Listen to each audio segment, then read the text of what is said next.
What happens when you follow the life you were supposed to live, only to wake up one day realizing it no longer fits who you're becoming? Today's guest helps women in midlife rewrite their identity, rebuild connection, and design a life that finally feels authentic. This is an episode about courage, community, and choosing yourself, even when it's uncomfortable. My guest today is Cheryl Dillon, a certified life coach, graduate of the Institute of Professional Excellence in Coaching, and the founder of Funderful Experiences and the Connected Hearts community.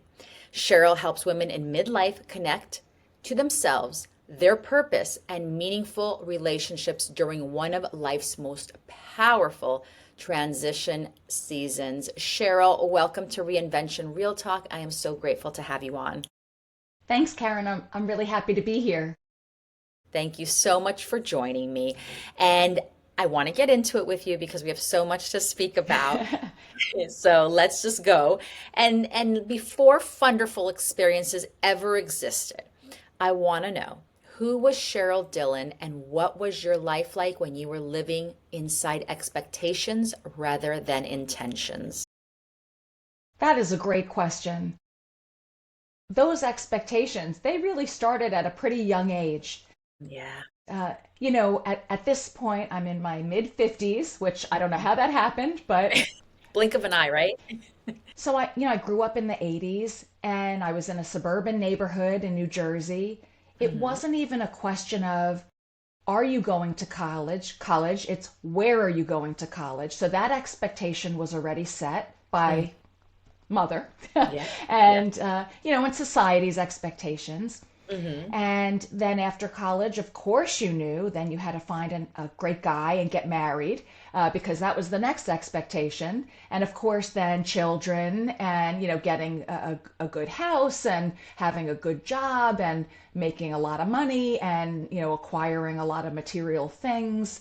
These expectations, they really became conditioned Yeah. from a really young age. Hmm. And if you grew up like I did, the oldest daughter, the Hmm. only daughter in the family, it was kind of like a little bit more difficult to go Hmm. against any of that. First of all, you weren't even aware you had a voice Yeah. to say something else. I don't want that, or that's not for me. You Hmm. just didn't say those things. Yeah. Most of the time, you didn't even realize there was anything else other than to follow along with these expectations. Hmm. And if you're the good daughter Yeah. and you believe that, you want to make your parents proud and you want to receive love from them, because that's kind of how it all translates, the Yes. approval and the acceptance and love. You want Hmm. to make them happy and proud. You Hmm. just do all those things. Yeah. And so that was me, and Yeah. that was my path for a long time. Yeah. And throughout the years, Hmm. I kept, because again, I'm really me in there. So even though I'm going along with all this stuff, there were certainly lots of times where I'm like, I don't really feel aligned with what I'm doing, or I don't really feel aligned with this expectation. Hmm. First one was getting married for me. Many of my friends were getting married in their 20s. Yes. I wasn't dating anybody, but I probably would have been just fine to continue being single and enjoying life. But I absolutely felt this pressure and looking at everybody else, and they're all doing it. So I better hurry up and do it too, or else I'm going to be, missing out on something. Um, so I did that, and I got married at 30 the first Hmm. time. Okay. And again, that marriage, it was really more like I married the person that I was seeing at the time. They Hmm. weren't the right person for me. I knew it. Hmm. But yet, at the other end of it was this pressure and these Yeah. expectations. And Yeah. so I got married, and it ended in a divorce. Mhm. And it was a learning experience. Yes. But that was the first one. There Hmm. were others after that because then everybody Hmm. started having children. Yeah. And for me, again, I would have been happy, I think, continuing on my own path without any timetable. Hmm. I got married, remarried in my mid 30s. Hmm. it was like, well, you better hurry up because the window's closing and you're going to miss out. And, the biological clock, Yeah. watching everybody having these baby showers and, being pregnant. And again, Mhm. okay, I better hurry up and do that. And my life didn't unfold that way with Mhm. children. That wasn't in the cards for me, but it Mhm. wasn't for lack of effort Yeah. and trying. Mhm. But I think at that time, that was the beginning of maybe my life isn't supposed to be the way everybody expects. Okay. Maybe this is meant for me on my journey, even though it's painful and even though I didn't get maybe what I thought I wanted. Mhm. I'm going to just enjoy my life anyway, and I'm on a different path. Mhm. Yeah, it's crazy because the story that you're telling that's your story is so many women. I hear it over and over and over, and even bits of it were mine. And it's crazy how we all have these stories, and we, like you said, the good daughter, you're gonna follow what they're saying. Yeah, Yeah, what your yeah. parents are Certainly don't saying. want to disappoint anybody. And Absolutely. certainly those messages were arriving loud and clear. Yeah. So it wasn't even like a subtle, I have like I'll just, Hispanic parents, so I know about those messages being loud and clear in the ear. oh my God. I mean, I will never forget. I want to say I was 29. I have Hmm. a brother who's like 2.5 years younger than me. It was Hmm. at his wedding, and I was Hmm. in the wedding, and my Hmm. grandmother was on the aisle seat, first row. When the ceremony was over, we were walking out, the procession, and I Yeah. will never forget, she grabbed my wrist and said to me, "You're next." Oh, So it's like, oh boy. it is. Yeah, it was a lot of pressure. Now, do you think that was a moment, or was there a specific motion, like a moment that you had an emotional breaking point where you knew I cannot continue like this anymore with that life that was the expectation from you? I think the expectations and Mm. not meeting them or Mm. going along with them and Yeah. then feeling like this isn't right for me, they Hmm. happened at all different times because there were a whole bunch of different ones.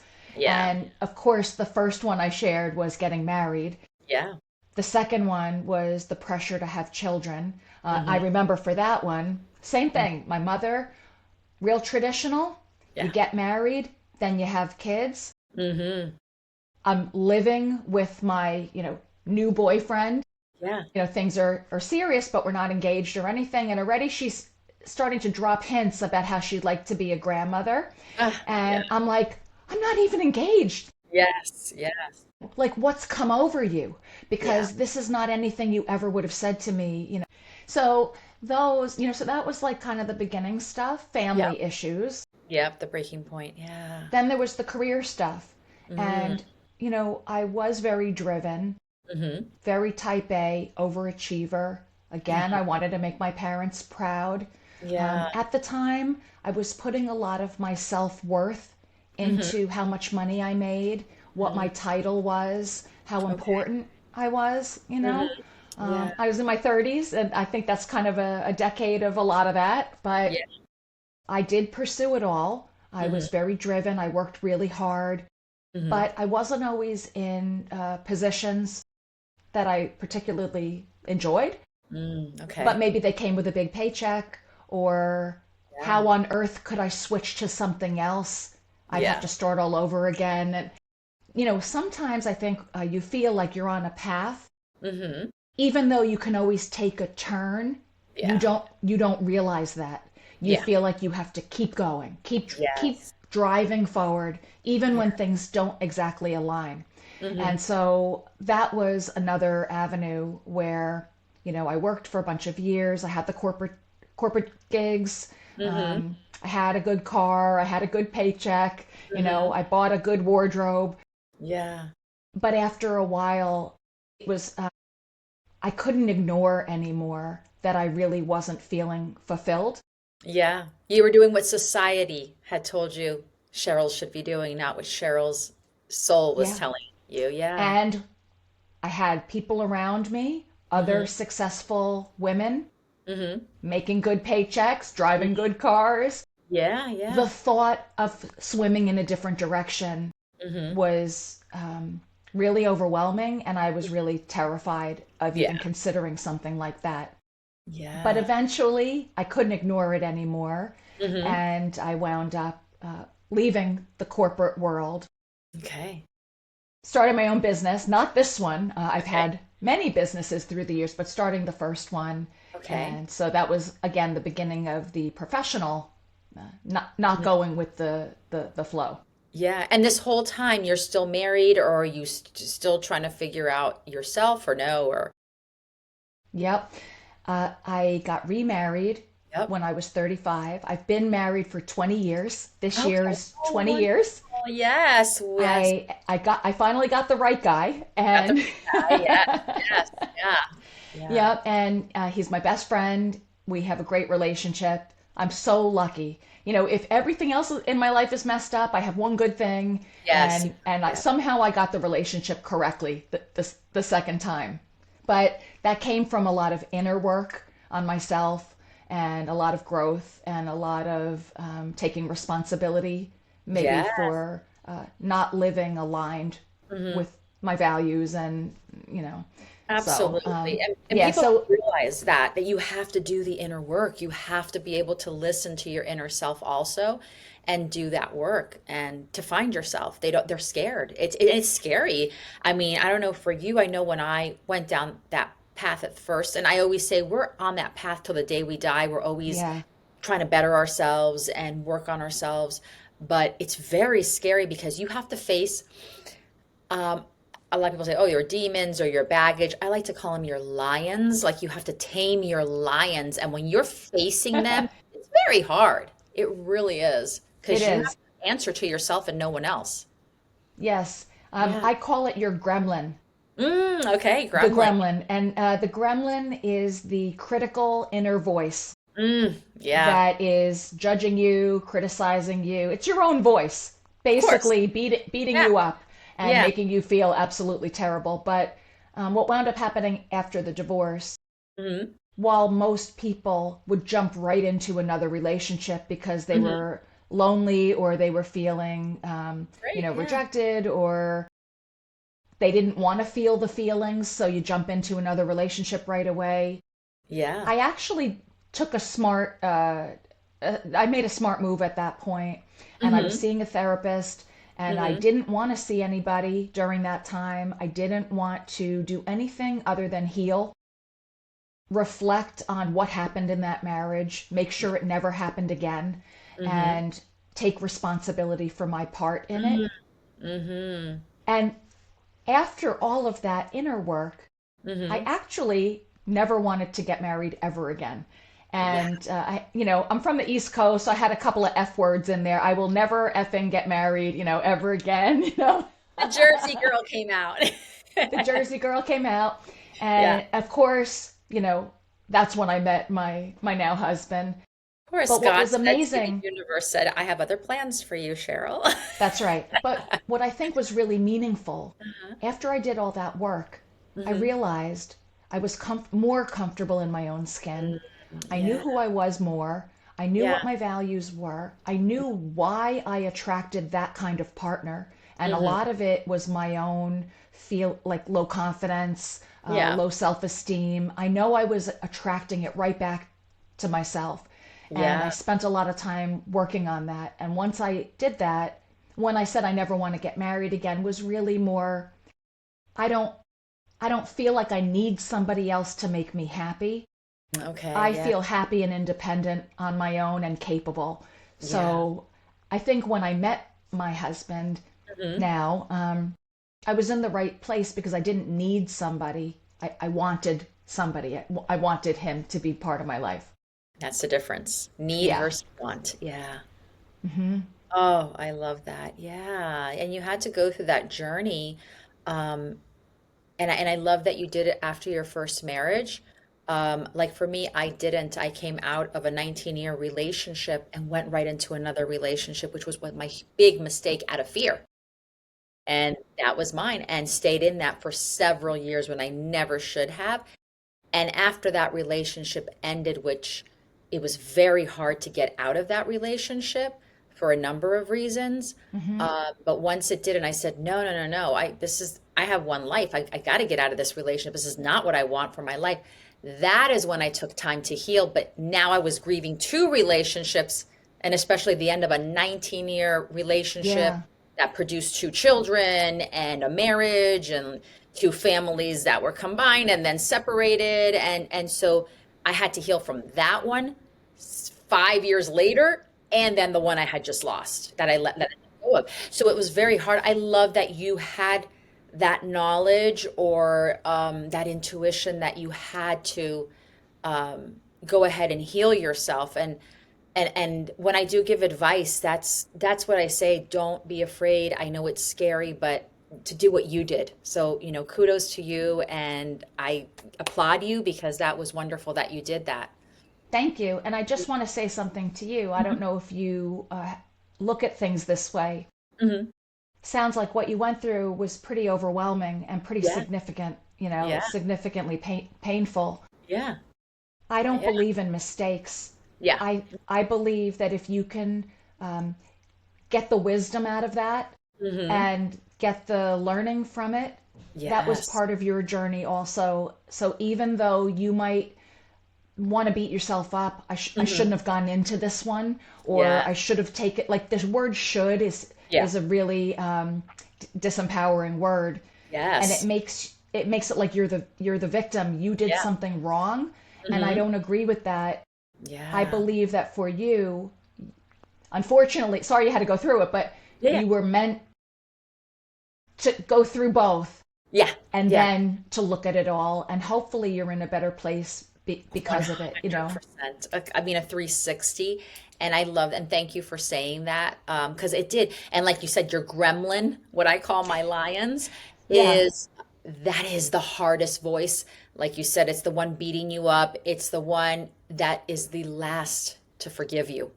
And it takes a lot to forgive yourself, and I got yeah, to that place of forgiving myself, and that's when my life turned in complete 360, and I'm grateful for it. And I always say that's like you said, finally accepted.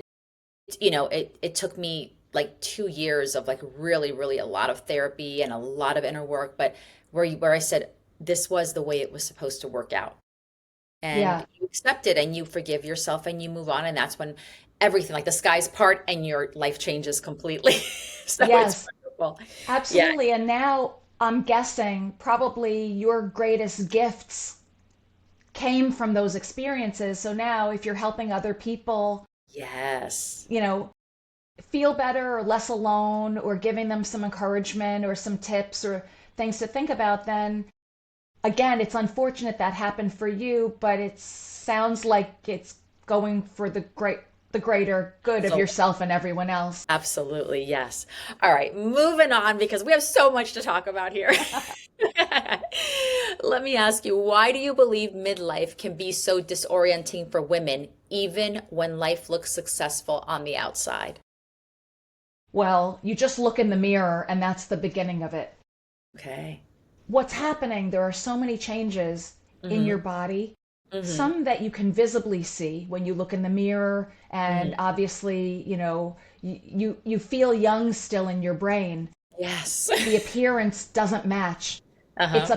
It's really upsetting, Yeah. especially in a society that worships youth, Mm-hmm. and in my opinion tends to diminish women as they get older, that they're maybe less significant, or you know just Yeah. not important anymore. Desirable. Yeah. Mm-hmm. Yeah, and so visually you see something's not the same. Mm-hmm. Mentally it also happens, and I'm not a doctor, but I've gone through periods of time, long periods, where my sleep was Mm-hmm. terrible, Mm-hmm. going night after night and getting very, very little sleep. Mm-hmm. So obviously the hormones Yeah. and the changes on the chemistry of your body are also Mhm. changing, Yeah. which impacts everything. If you're not sleeping, it's impacting everything. Yeah. So you're going through these physiological changes, Mm-hmm. these physical changes.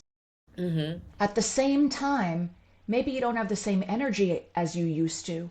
Mm-hmm. Maybe even though you still feel young in your brain, your body has slowed down a little bit. But you're not giving yourself the grace because you don't understand.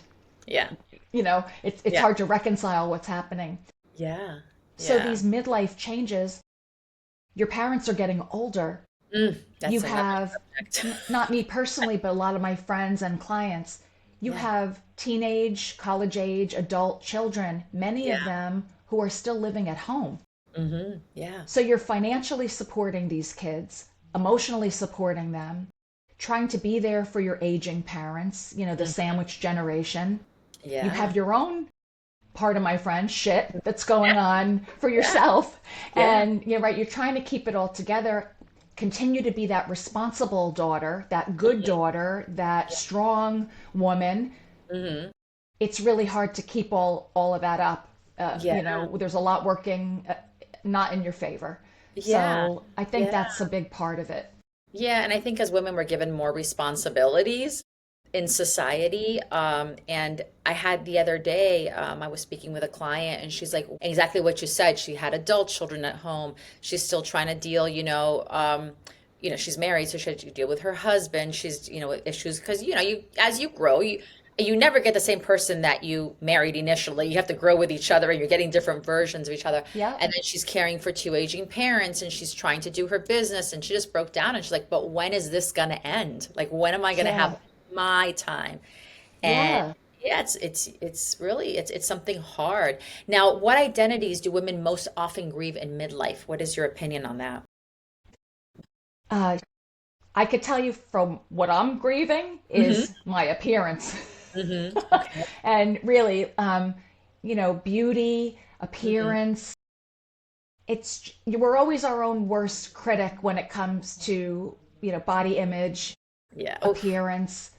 But this has been really a big challenge for Hmm. me personally. And a lot of my conditioning, this is like, it's kind of baggage that some is unpacked and some isn't. But Hmm. I've been very curious about why am I this way? Hmm. Why is my conditioning this way? Why do I have these repeat loops about certain things? Yeah. And I just remember from a young age something about, maybe, don't wear that dress, you look chubby, or something Yeah. like that. When you Always. put meaning, you're little and you put meaning on something like Yes. that. Yeah. Unfortunately, sometimes, often it codes in and it grows. Now you start to have more experiences through life, but that's always in your narrative. Yeah. So now you're in midlife, Yeah. your metabolism changes, Yes. your weight is redistributed in places where you're not very happy. Yes. Your appearance is different. All kinds of things are different. So for me, I'm grieving. I'm Mhm. grieving my younger physical self. Okay. I know there are many other women who grieve being a mom. Hmm. Of course, they're still a mom. They still Yeah. have their children, but the Yeah. role of being mom, driving the kids to school, Dependent on you very. or having the kids be so reliant on Yeah. her to Yeah. be, she's the caretaker. Hmm. And I think many women are actually relieved to let Hmm. some of that go, but other women are really grieving the loss of that Hmm. role because it Yes. really is who she is. It's her whole self is, I'm a mom. 100% that happened to my mom. My mom has been raising children since my mom had her at 18.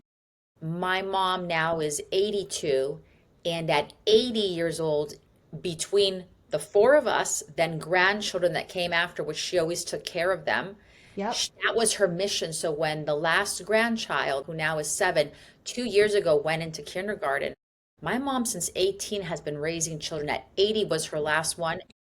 We thought we were going to lose her. She got so sick emotionally, mentally, physically, because she thought she had no more purpose in her life, Yeah.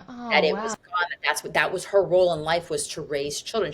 Her Yeah. work was inside the home, always. It went from children to grandchildren. And we Yeah. literally had to get her with regular doctors, with therapists, with nutritionists because she lost weight. We really thought we were going to lose her. She really went. It's So like you had to hurry up and go have another baby. it's like, yeah, like which grandchild's old enough to have a babe? Or to my little brother, "You gonna have another one?" Because just to keep her going, and it's taken us 2 years, and even now she'll, "Oh, well, I have nothing in life to look forward to." And we're like, "What are you talking about? Your health, you're 82, the worst thing you have is arthritis, big deal, you know?" Yeah, So many people would wish upon that just to have that for health wise. And you have 9 grandchildren who adore you and 4 children who love you, and we're all near you. But just, I get it. I get what you're saying. It's you have this role that you're yes, given, or that you've been given, and that's what you play your whole life, and you don't know how to let go of it. that's right. I think another thing women are grieving, they're getting ready or they're just retired. Yeah. So if you've been, if you've had a career Hmm. and you put a lot of your identity into your job title or Yeah. your status or Yeah. how many people report to you Yeah. or how important you feel at your role in the company, Hmm. whatever are those things, it's Hmm. normal. But if you're retiring, Yeah. there's also grieving the It loss is. of that person who Yeah. was, the career person. Hmm. Um, Sometimes, this is maybe going to sound weird, Hmm. sometimes when the woman was working inside the home, raising children, running the house, Yep. and the husband retires, Hmm. she's grieving the loss of her free time and her space in the house. 100% that happened with my parents as well. When my dad retired, it's like, "Oh, wait, you're here now when you used to be gone 13 hours a day? Who are you now?" So Yeah. you have to get accustomed. Like I said, that person that you're married to initially, like they were married, they were both 18. That person initially is no longer that person that you married initially. And all these years pass by, and you've gotten now 12 different versions of that person. And now who is that person in front of you? Yeah. And Yeah. just to have somebody else kind of in your space, Yes. like, get out of my kitchen, or like, how come I turn around and you're there? Oh, And the person who maybe who's retired, they're so happy. Look, we have all this time together now. And the other spouse is like, get out. that's what we heard. He's always on the couch. What's he doing on the couch? Oh, he worked, you know, 50 something years, close to 60. He deserves to sit on Right. the couch, you know? Oh Yeah, my gosh. it's crazy. Yeah. Now, in your coaching, let me ask you, what is the most common private fear women confess that they rarely say out loud? Private fear. Mhm. That you I hear have to over think and over about that you that. don't want to say out loud. You know, um, a lot of the women that I coach just have a lot of anxiety in Mm, general, a yeah. lot of just Hmm. worried about everything, Yeah. anxious about everything. I Hmm. think it's mortality, to be honest. Yeah. When you get to be in the middle part of your life, Hmm. no matter how vibrant you feel, no Hmm. matter how full and rich your life is, how much purpose you have, how much meaning, the Yeah. friends you have, no matter how full your life is, Mm, especially when you start to see your parents aging, yeah. it's a reminder that Hmm. you're marching in that direction as well. Yeah. And, for me, my father passed away when he was 58. Young. Wow. So Hmm. I'm 56 right Hmm. now. Oh, so you have It's that in really your head. terrifying. Yeah. Hmm. You can, and I have all the coaching, skills to coach Yeah. myself. I'll Yes. say, what's another way of looking at that? You have a different lifestyle he had. You're a Yeah. different person. You have different DNA than him. You blah, blah, blah. You could come up with all the things. I could say, okay, well, my mother is still alive. She's 80. It's sort of still kind of in my, constant, I'm always worried about it. The And gremlin. it's the fear of the no control when Yes. it's your Yeah. time up. It's Yeah. I think a fear of Hmm. getting sick Yeah. unexpectedly and not having any awareness of it. Something that's, I think many of us go through life and we're just on alert. We're always on alert. That's what Like, our strengths are, to be able mhm. to anticipate, danger or something needing attention. But sometimes that also is hard to shake off and Mhm. quiet and Mm. just be present, Yeah. because you're thinking about what could happen in the future and these worries, and it consumes a lot of your bandwidth. It takes a lot of your happiness away. And I Hmm. don't think we all walk around saying to each other, I'm so afraid I'm going to die, Yeah. or I'm so afraid I'm going to come down with, something that requires, X, Y, or Z treatment. But it's normal based on where we are in life for that to kind of be in our radar. It is. I think what we start seeing is when we're younger, we're like, oh my gosh, you see people passing away, but oh, they passed away by an accident or they passed away because it was the grandparent. And now you're like, wait a minute, I'm getting closer, closer, closer. And then heighten that for women with the hormonal stuff that's going inside of us. If you throw menopause, which gives us anxiety on its own, besides the Right? anxiety that we're having over that, Yeah. is it's crazy. It's really crazy for us, It's the so perfect storm. A it couple of is. weeks ago, Mhm. I'm on LinkedIn, still from Mhm. the old corporate days, but I stay on there because there's some people that's the way we stay in touch. Yeah. And somebody that I used to work with when I was in my early 20s Hmm. found me and Okay. sent me a message and said, I don't know if you've heard about, this person, but they passed away last week. And it was somebody we worked with. Again, we were kids, Yeah. in our 20s. We were like going to Yeah. happy hours. We were hanging out together, having parties together. We were all good friends with each other. We didn't stay in touch. It's all Yeah. these years later. Why would I care so much? I mean, of course I care, but I'm not directly connected to Yes. that Like person that. Yeah. anymore. Yeah. It really gave me a jolt. And it Yeah. really, again, brought this front and center. The Hmm. person was, 57. Mm. How did it happen that Yeah. I'm this age? Yeah. And how is it that somebody I knew, where I still think I'm young, Hmm. passed away Yeah. unexpectedly? So, yeah, it's life, It but is.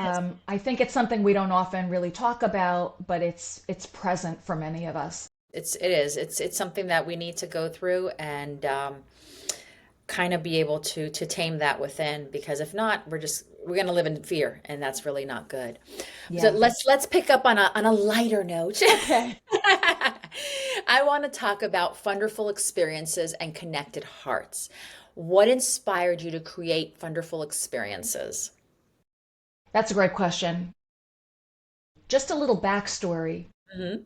I work with my husband Okay. and partner in another business. Okay. We're a two-person company. He's a divorce mediator. I'm a divorce Mm. coach. Oh, wow. Okay. So Yeah. the practice has been around for 17 and a half years, and 15 of those years I've been active in the practice as a coach. Okay. So we live together, we work together. I shared I've been divorced. Yeah. So I understand what people are going through. It's what makes me passionate about helping them avoid an adversarial process. Mediation is more peaceful. The Yeah. coaching work I'm doing is helping people with some of the emotional complexities that come along with a divorce. Mm-hmm. My husband's parents divorced when he was a kid, and they had a terrible, messy, horrible divorce. It just destroyed the whole family. Yeah. Personally, he's very aware Yeah. as well. So, personally, professionally, this is our business together. Yeah. We have been doing everything online since 2011. It's a confidential process, mediation. You're not Hmm. going out to lunch with your clients, and Yeah. you're not becoming friends with your clients. It's Yeah. kind of lonely. Of Hmm. course, you hopefully you have friends outside of your work, but I don't, because I work from home. I Yeah. don't have children, so I Hmm. don't have my kids' friends' parents to Yeah. sit with on the soccer sidelines and all of Yeah. that. Yeah. Um, I don't have colleagues to chat with at the water cooler.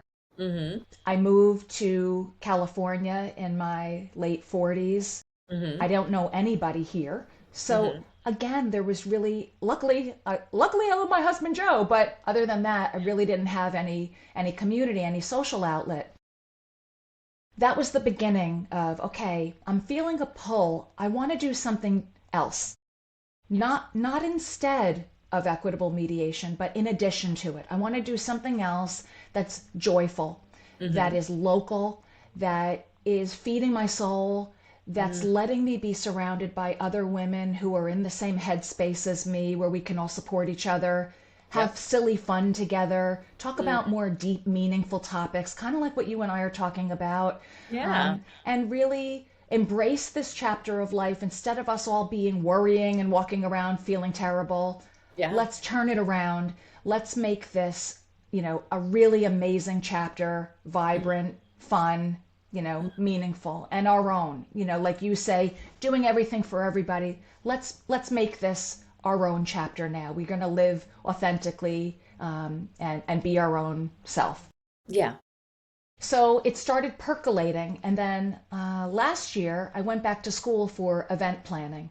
So I enrolled in a program with San Diego State University. It was Yeah. at night. It was all over Zoom. So I'd do my whole full work day. Then I'd get on the computer for 3 hours every night for the classes. Yeah. And so I completed that certificate program. So now I have all my business skills, all my life skills, all my coaching skills, and now I know how to throw a gathering. And all of that culminated into Funderful Experiences. I had been reading an article over breakfast.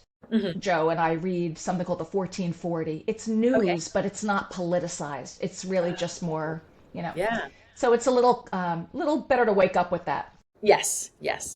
There was an article about how people in mid-age and older, they're no longer looking for material possessions. They're no longer looking for status. They're looking for meaningful experiences. So that term, meaningful experiences, it just I sat with it. And Yeah. it just sat with it. And that actually became Funderful Experiences because I thought fun and meaningful, Yeah. Funderful Yeah. Experiences. So that was the company. I do, a weekly newsletter that goes out nationally, but really the heart of it is Connected Hearts. And so it's an in-person membership community. We Okay. just started. We've literally just had our first official gathering Tuesday. Oh, I love. And we had a preview event back in October. The first Okay. official gathering was this week. Okay. And the best way to describe it is it's a mashup Mm-hmm. of centering, Mm-hmm. gratitude, silly, ridiculous fun, Uh-huh. and then a main topic. And the main topic is something about being a better friend to yourself, working through shoulds, working through, midlife issues such as sandwich generation. So it's something that's very meaningful to our age group. That helps you grow. I Mm-hmm. talk about the topic. I say it in English so that it's not coachy and abstract. We Yeah. relate it to what we're going through. Then we Uh-huh. have a meaningful group discussion where everyone's voices are heard. We support each other. We learn from it. I give everybody tools that they can carry into their daily life to deal with some of these issues and, kind of flip them around, change perspective, Mm-hmm. so that they feel less controlled Mm-hmm. by them. Okay. But that's it. So it's been a long journey. It's been in the making for, I'd say, about a year, but it's just starting to come to fruition now, and it feels inside so meaningful for me. It's so aligned with what I want personally for my own life, Okay. how I want to evolve myself. I've heard Mm-hmm. other women say they're looking for the same thing, so I feel so proud to be able to create something that Mm-hmm. helps all of us. Mm-hmm. And we'll, see where it goes, see how it grows from here. Yes. And now, what are you hearing from the women? What kind of transformation do women experience when they truly feel seen again in The connection? transformation is Mhm. no longer searching for approval from the outside. It's just feeling so safe and so comfortable and so happy Mm-hmm. with yourself Yeah. and living aligned with your own values, Yeah. living in alignment with what's meaningful for you in your life, not Mm-hmm. living by these expectations, Mm-hmm. being very authentic and Mm-hmm. making your own chapter. So being seen and heard, all of that, we're all learning that and we're practicing that Mm-hmm. together. Yeah, because I think as women, we're taught that self-sacrifice equals virtue. And so we'll do a lot of, like sabotage to ourselves, Yeah. because that's what we're taught. Oh, we sacrifice. We sacrifice as wives. We sacrifice as daughters. We sacrifice as mothers. It's Yeah, so crazy. this is, many of these women are Mhm. experiencing things that you've shared about Yeah. your own life Hmm. where they're starting to feel like they want something more, but they Yeah. don't know how to stop Yeah. pleasing or Yeah. stop helping everybody else or being the dumping ground for Oh, everybody else. yeah. They know they want something different, but they Yeah. don't know how to Yeah. create it. And so Yeah. with my help, we're, I'm helping You're them helping have them. the Yeah. courage, Yeah. have recognize how wonderful they are, Mm-hmm. and teach them how to recognize how wonderful they are and how capable, Absolutely. and how they can take all of that strength Mm-hmm. and don't give up on everybody else, Yeah. but take some of it and put Yeah. it inward and Yes. use it for yourself and that you Choose deserve yourself. it. Yeah. Yeah. Choose yourself. It is wonderful. Now, what are women truly afraid of losing when they resist reinvention? Well, Hmm. approval, Yeah. right? Yeah. Approval, love. Mm-hmm. They're going against this conditioning to not Yeah. make waves. Mm-hmm. Will I be selfish Mm-hmm. if I change things now and carve Yeah. time for myself? Will Yeah. I be unloved? Will Mm-hmm. I be rejected, Mm-hmm. judged, Mm-hmm. abandoned? Mm-hmm. All the fears, right? If I change what's happening, I'll lose Yeah. all the people and situations and relationships that up Yeah. until now have Mm-hmm. defined who I am. We have to let them know it is possible to reinvent while still loving the life that you built before. You're not losing that. That's right. You're just kind of That's right. finding yourself. It is. It's very hard. It's difficult. I do understand how it happens and why it happens because Yeah. happened to me as well. Yeah. But it's unfortunate because I feel like a lot of times women, they make themselves very small. They don't recognize how capable, Yeah. smart, Yeah. beautiful, powerful they Yeah. are. In Mm-hmm. all the doing and being Yeah. responsible, they've developed so much strength and so much Yeah. capability. Yes. But for some reason, Mm-hmm. they are unable Mm-hmm. to celebrate themselves or Yeah. to be proud of themselves or to acknowledge those Mm-hmm. things about themselves. And when Yeah. you say it to them, they it's like when you give somebody a compliment and They they're can't like, take it. Like, yeah, oh, yeah. yeah. It's like, oh, Yeah. you look beautiful today. Yeah. Yeah. Yeah. Or Yeah. they'll say, oh, but didn't you see I'm fat Yeah. or whatever. Yeah. Yeah. So it's like, for some reason, it's so uncomfortable to feel celebrated by others and even by yourself. If we could just help people shift that a little bit, Hmm. just shift it a little bit at a time Yeah. into taking that same love and care and Hmm. putting it inward, it won't it won't make any of those relationships or people go away. In fact, it'll make you a better mom, partner, Hmm. friend, sister, and at the same time, you'll feel much happier and better. Yeah. I love that you're doing that with Connected Hearts and you're helping so many women. Now, I do want to switch the topic a little bit. I want to talk about friendships because it's very hard, especially in midlife. Why do you think friendships shift so dramatically in midlife? And how do women grieve those losses? Because I have lost some friends I thought I would never lose that I had long-term relationships with.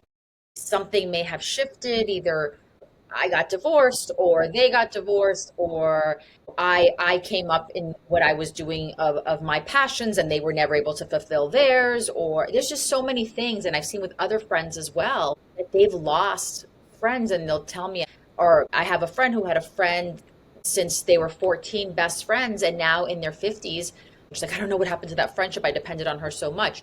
So they do shift dramatically in midlife, as well as it's hard to make new friends in midlife. And how do you think that women grieve those losses? I don't know if they do grieve the losses. I Mm, What I mean is, I feel like lately the world is so fast and yeah. there's so much coming at us all the time. There's Hmm. so many demands for our attention. And Hmm. it always is like everything's a fire drill. You have to drop what you're doing because there's some crisis or something you have to do. Yeah. I feel like our to-do lists have gotten much longer. The Mm, responsibilities are much larger now. You don't have time to even grieve yeah. because you're just on autopilot. Yeah. And I think that when you do get downtime, Hmm. you're on your phone scrolling, Yeah. You don't really have the energy Mm-hmm. to recognize the friendships are gone, to have the awareness, and then to have the energy to maybe go do anything about it. Yeah. So, for me, it was a little bit different because when I moved to California, as I said, I didn't know anybody here. Mm-hmm. I didn't Yeah. have any built in community. It was really up to me to Mm-hmm. get out of my chair, go Yeah. out, get Yeah. involved with the community, Mm-hmm. meet the neighbors, volunteer, get involved with this or that, try to make friends. Mm-hmm. And unfortunately, what happened was soon after moving here, getting our house and getting all settled in, it was the pandemic. So Mm. now you have two Oh. plus years where you're not allowed Yeah, to to do go anything. out and interact with people. Mm-hmm. After that, I don't know about you, but for me, it's like a body in motion stays in motion, a body at rest stays at rest. So for all that time, being in your pajamas, being Mm-hmm. home, Yeah. people are scary, you're just in your own space. To Mm-hmm. actually get that energy to get up and out again, it's Mm-hmm. difficult. Yeah. And so I think that's happened. And so we're out of the pandemic. It's been harder for people to kind of get up and out, have the motivation again. Mm-hmm. We have all these new responsibilities. You turn on the news, there's a ton more worries and Yes. things that are really weighing you down. The Mm-hmm. economy right now is not very good. So No. we have so many things that are kind of like just crushing us and Mm-hmm. taking away the joy and even the motivation to go find joy, Mm-hmm. you know. Yeah. So I think that's what's happening. I think people want the connection, they want the friends. Yeah. Now, if they do get the awareness and they reflect, Mm-hmm. wow, I I can't tell you the last time I went out and just had a fun night, or I can't tell you the last time I just had a great conversation with a girlfriend over a drink and we just laughed ourselves, silly. Yeah. So they want it. They Mm-hmm. don't know where to go find it. Yeah. If the children are older and they Mm-hmm. were friends with the kids' friends' parents, those Yeah. relationships sometimes fade because you no longer have the same things in common. You're not sitting on the soccer sidelines, or you're not seeing each other at the PTA or the play dates or whatever. Um, and then you mentioned this before, Karen, how we're all evolving all the time. Yeah. The things you had in common with these other people, you may Mm-hmm. not have in common with them anymore. You might not Yeah. share the same interests. Mm-hmm. Maybe one person, all they do is talk about politics. You don't want to Yeah. be around that. Maybe Mm. you're around somebody, all they're doing is complaining. You don't want to be around that. If Yeah. you're growing and Mm-hmm. someone else isn't, I Mm-hmm. personally find it's more difficult to be in their energy because it just kind of pulls you back down. Yes. Yeah. Yeah. 100%. Now, what has surprised you most about the women who find your work? What has surprised me in a Mm-hmm. happy way Mm-hmm. is how willing and open they are to be Mm. vulnerable and Yeah. share about some pretty deep topics Mm. that I would assume would Yeah. be things we don't talk about in public, Mm-hmm. where, because my perception, especially out here in California, I love being out here. Mm-hmm. I've lived in different cultures. East Okay. Coast, real direct. What you see is what you get. You ask my opinion, I'm going to give it to you, right? You And can no relate to sugar on. this. I lived in Chicago. Everybody's real friendly, super Mm. people, amazing, but real friendly. You don't necessarily get to break in and talk about the deep stuff unless you know someone Yep. extremely well. Okay. And so if I would start to talk about these things, especially when I first moved there, I could just see people's faces like, and then they'd want to like moonwalk out of the room, like we don't Yeah. talk about that. We don't talk about Um, that. Yeah. and out here, same thing. I can't really figure out what the culture is because a lot of transplants, people are coming from Mm. all over the place, but it's Yes. very laid back. It's really relaxed. We don't have conflict. It's Mm-hmm. just we just do our thing. Everybody's cool, whatever. And sometimes I'm bull in the china closet because I bring Yeah. my New Jersey with me. Yeah. But but I was really surprised because the women that are in this group with me, they're Mm-hmm. from all over the place, Mm-hmm. and all of them have been so open. And we don't even know each other for a long time, Mm-hmm. and they feel like they're in a safe space, and willing and actually interested in having these kinds of conversations. Yeah, and that's what I was going to say to you that in hearing you say this, I was going to say, Cheryl, they're finding that as their safe space and how beautiful of a gift that you are giving them as a Oh, community. thanks. Yeah, that is. Yeah, That's I mean, it's a definitely gift to me safe. too, Yeah. because I always loved having meaningful, deep Hmm. conversations. That's the way I get to know somebody. My Yeah. husband, he would say, like, he's got his sports friends, he's Huh? got his music, Yeah. his friends where they talk about music. He's got his friends where they go out and, drink beers. Hmm. He's got his friends where they talk about intellectual stuff or the news or Yeah. whatever. So he's got this lots of people and he's getting what he Hmm. needs Yeah. in different places. Hmm. I'm the opposite. I would Yeah. rather have, you know, couple of friends, count them Yes. on one hand, but you Yes. know about their lives. You That's how I can am. talk about meaningful stuff. You can Hmm. laugh with them and have a good time with them. They're there for you. If you are struggling, you're there for them. So Hmm. the depth of the friendships is something that's always been more important for me than the number of friends. And this has been a gift for me because my whole life I've always wanted to have a big group of female friends who were genuine to each other, supportive. They didn't compete with each other, cut each other down, because women do that, which is so strange, but whatever. Crazy to me. Um, Crazy to and me. so I'm hoping that I'm helping them, but they're helping me Yeah. right back. Yeah. Oh, that's wonderful. Now, what do you hope women say they rediscovered about themselves through your work and your community? Wow, what they discovered about them. Well, we're still new, Hmm.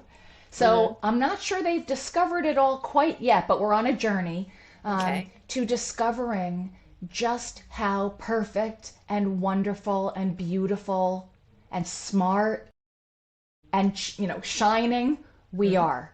Just to Mm. really embrace how amazing we are. Hmm. For some it's difficult. Again, we're in the beginning of the journey. To Hmm. hear, to hear something nice about themselves is Hmm. uncomfortable, and they've verbalized Yeah. some of this is uncomfortable.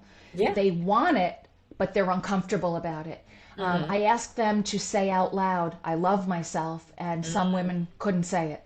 And I know for myself years ago, I couldn't say it either. And so I Yeah. understand. Yeah. But you see, to be your own best friend, you Hmm. must be madly in love with Oh, yourself. You know? yes. And it's not in a selfish, conceited, egotistical way, because I will tell people, I love myself. I'm madly in love with myself. I'm over the moon over myself. And I said, but it took me so long to get there. Yeah, That's why I will say it out loud a million times. Like some people will roll their eyes, and I'm like, continue rolling your eyes because guess what? It took a lot of work to get there. And I'm proud to say I am the biggest love of my life is good for myself. you. You have Testify. to be. Yeah, you have to be, but it's a lot of work. It's not like, if I would have grown up that way from day one, then I'd be like, oh God, what an egotistical woman.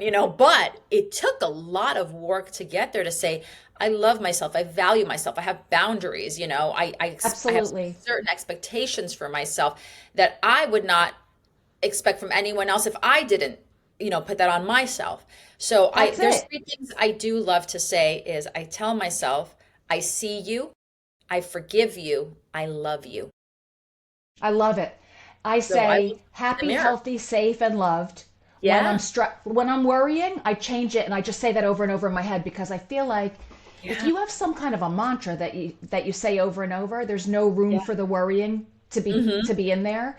Yeah. I say I love myself. After coaching school, I would come home, I'd be in the shower, I love myself, I love myself. And it again, at first, it was really awful. It feels But horrible. It I feels learned horrible. you fake it until you make it. If you keep saying it, you will start to internalize it. Yes. And the other thing is, as you start Hmm. um, taking actions and making choices that are Hmm. loving choices, Hmm. you will continue to feel the love you have for yourself because you're Yeah. showing yourself Hmm. how much you love yourself by Yeah. these things that you're doing. So I don't think Yeah. it's selfish either. No, And it's not, not I'm at all. conceited, I love myself, because there's plenty Yeah. of days I don't like myself. And but I that's the always difference. love That's myself. the difference, Cheryl. Yes. Yeah. I love that you said that. Some days you don't like yourself, but you still love yourself. Yeah. I do love that. Oh my God, this has been such a great conversation, Cheryl. Where can the listeners connect with you? On my, I don't know if you'll put it in your show notes. It's going to go all in my show notes, but I do I like would it. say if you live in coastal North County, San Diego, and you'd Mhm, like to experience Connected Hearts in person, mhm, I would love for you to get a guest pass and join us at a monthly gathering, and you can do that on my website. If you're mhm. outside of the geography, but you resonate with my tone and my approach and what you've heard, you can subscribe to my free newsletter. It's called The Uplift. Okay. And on my website, there's a big button in the top right, Get the Uplift. It comes out once a week, every Thursday. It's a blend of real stories, a lot from my own life, vulnerable, the level of vulnerable that I think is appropriate for out there. Mhm. And then there's some reflection prompts, and then a try this where I give you some actionable steps and tools that you can do easy to shift your perspective, change some of the things that are happening for you. It's like mini coaching without Okay. all the abstract concepts. It's in Mhm. plain English. Okay. Love that. And now there is a question I ask every single one of my guests. It is the last question I ask. So, in one word, what does reinvention mean for you? In one word, Mhm. reinvention means courage. Yes, courage. And that is a very strong word, very powerful. I love that. I love that, Cheryl. Cheryl, this has been such a great interview. It's been a very necessary and healing conversation.